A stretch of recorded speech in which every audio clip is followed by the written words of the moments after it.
Hello and welcome to Frank's School. This is the 63rd day of the third year, first video. There will be three today. And the Germans say, alle Anfang ist schwer, every beginning is hard. This is going to be a beginning, but for me I don't think this one's going to be schwer. It's not going to be hard. This should really be fun. I've decided that between now and Christmas, New Year's, and then maybe beyond, I'm going to turn my attention to hymns. Probably, well, Christian hymns, probably only. I'll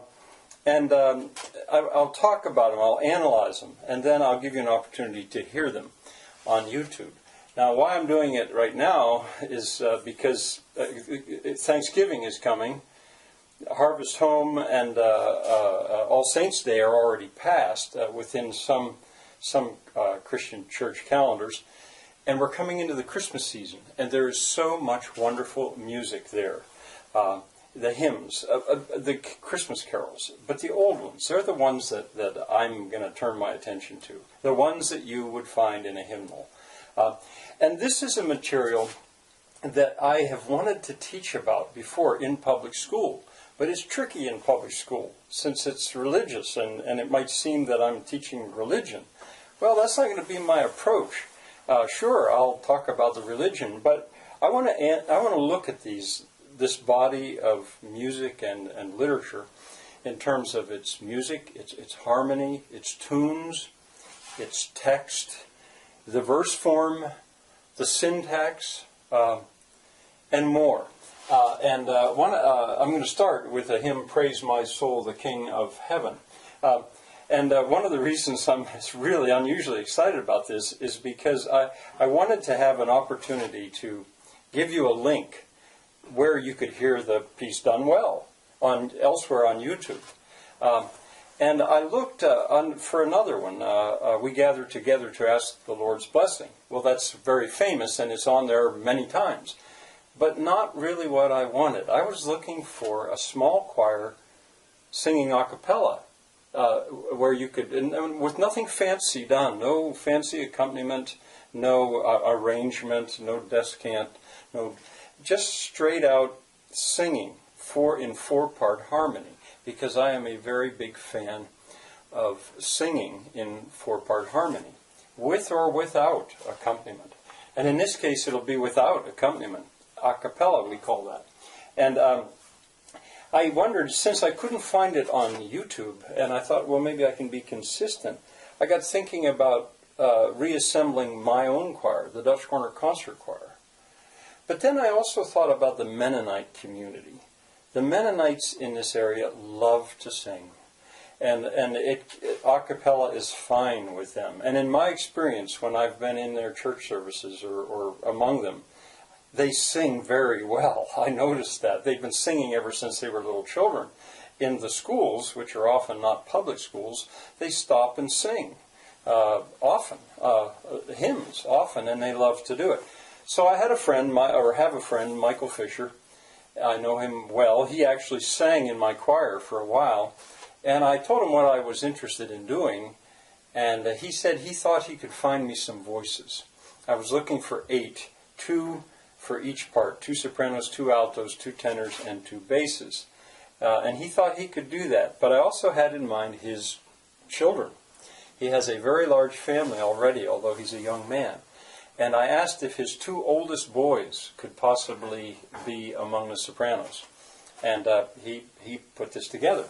And the choir doesn't really have a name, so I'm going to call it ad hoc, which means for the moment. They assembled last Saturday. They came to my home. Michael Fisher, the bass or the tenor on the left, you'll see him. He's the only one who ever sang under my direction. I only knew, I knew 5 of them by name, so I didn't know everybody that was there. And the group had never sung together as a choir. As a matter of fact, some of them didn't know each other. But Michael had told them what I was doing, and they agreed to come. And I was so satisfied. And you'll see. I ended up having 4 sopranos, 2 altos, 1 tenor, and 1 bass. I sang along sometimes. Well, in a little bit you're going to hear the first of that. But if it goes as I hope, you're going to hear a lot of them because I'm going to work up through the Christmas season. But I started with this one because this one I already talked about in terms of the chromatically ascending bass line. Well, I can show you. They're all singing from this book, and some of this may be a little bit repetitious, but I'll approach the camera with this, and it could be, if I hold still and you pause it, it might be an adequate focus where you can see what I'm talking about. But that's second score, you call it, the second line, the ascending bass line, chromatically ascending bass line, was why I talked about it in terms of tonal harmony. And if you want to see that discussion, you should go to the video 2.179.2, and that's in a playlist, and I discuss it up to that point, to 2nd minute 37th second. That's where I discuss that hymn, and play it on the piano. The playlist begins with this, 1.156.1, if you want to study tonal harmony from me. Well, the hymn was written by Henry F. Light. If you go on Google, if you Google this, Wikipedia, you'll find this out. He's also, the other very famous hymn he wrote is "Abide with Me." Abide with me, fast close the evening tide, I think. Da da da da da da. It's very famous. John Goss is the composer. He based it on Lauda Anima, which was in turn, or the text was based on Psalm 103. This would be Latin for praise my soul. Praise soul. All right. Now I want to go to a second video, I guess. No, yeah. No, I can just stick it onto this video. That's what I'll do, because I want to talk a little bit more about the text and then direct you to the performance. I'm going to talk about, well, I think I already told you the verse. You'll see in the next video, so or the next half of this video. So see you very soon. Hello, going on now. This is still, I'm calling it the first video. It would be the second shot, I guess. Here is the opening sentence. Praise my soul, the King of heaven. And in a hymnal, it gives these numbers, and probably most people would have no idea why they're there. I guess there are commas in between. There's commas in between. Well, that's the number of syllables. Praise my soul, the King of heaven. There's 8. To thy tribute bring. There's 7. And so they count syllables, and I'm not sure why they do that, because for my purposes, in terms of verse, it doesn't do to count syllables. What matters is where the stress pattern is. Now it doesn't say this, but here's the rhyme scheme. Praise my soul. Wait, I better read it. Praise my soul, the King of heaven. To his feet thy tribute bring. That's a new sound. Ransomed, healed, restored, forgiven, heaven given. Who like me his praise should sing? Sing. Hallelujah, hallelujah. Praise the everlasting King. So there's the rhyme scheme to it. That's in terms of verse. And the meter goes like this. Praise my soul, the King of heaven. To his feet thy tribute bring. Ransomed, healed, restored, forgiven. Who like me his praise should sing? Hallelujah, hallelujah. Praise the everlasting King.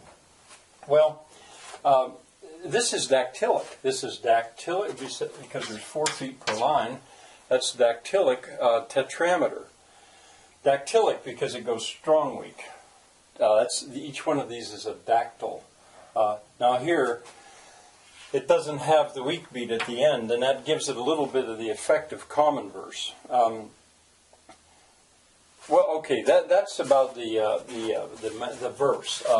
And the rhyme scheme, well, I showed you already the rhyme scheme. Now, one of the reasons that I wanted to talk about this was because of the syntax. One of the things I tell a choir that's singing for me is you must observe, for me, you must look at the punctuation and think about the punctuation when you're singing. And I don't mean the breath marks, those apostrophes up there. Maybe I should show you that. I don't mean right under my finger. I don't mean that mark that looks like an apostrophe. That's a breath mark, true. But when a choir sings for me, they need to ignore that, because I'm an English teacher at heart and I care about the text. Well, this comma is critical. If you don't observe it, what you've got is soul is a direct object. Now see here, this is syntax. This is a command. So praise. Praise what? Praise soul. Praise my soul. Praise my soul. Well, that's not what's being said. And then what do you do with the King of Heaven? Well, is that who you're talking to? Should the King of Heaven praise my soul? Or should is my soul the King of Heaven as in a positive? Well, no, none of that's what's going on here. It's direct address. The speaker is the writer, the singer is singing to his or her soul. And what you're doing here is you're praising.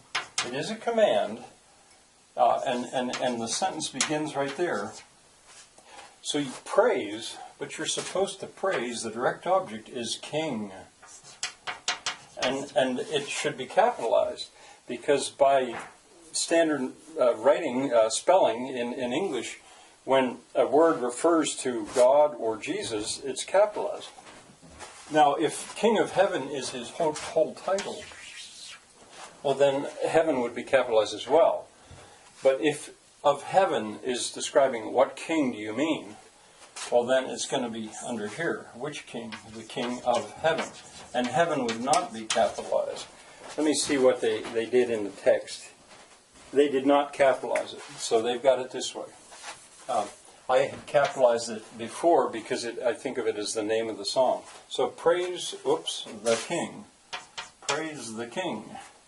Which King of Heaven? We've got an adjective phrase here. Praise the King of Heaven. And it's a command. Who is to do this? Soul. Soul, do that. And whose soul? My soul. So there it is. Praise the King of Heaven, my soul. Or praise my soul, the King of Heaven. Or my soul. Well, if it were my soul, praise the King of Heaven, well, then this would be capitalized. Well, that's syntax, and that's diagramming sentences for fun. But I think this is a particularly useful example.